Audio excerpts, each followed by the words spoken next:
PT MRT Jakarta Perseroda menargetkan melayani sebanyak 33,7 juta penumpang MRT di sepanjang tahun 2024. Hal itu disampaikan oleh Direktur Utama PT MRT Jakarta, Tuhiyat, dalam acara Forum Jurnalis MRT yang digelar di Jakarta Selasa 20 Februari.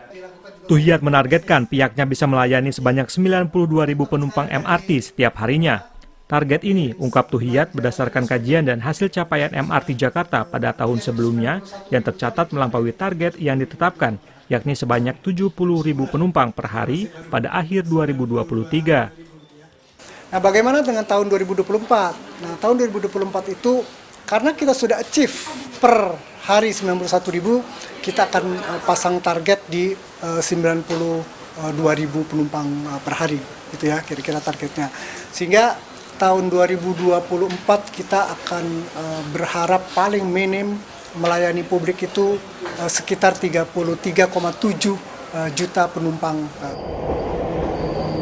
Pihak MRT Jakarta juga mencatat telah melayani sebanyak 33,5 juta penumpang sepanjang tahun 2023.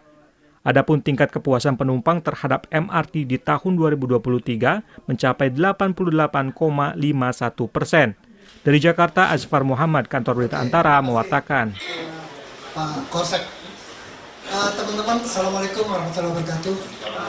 Selamat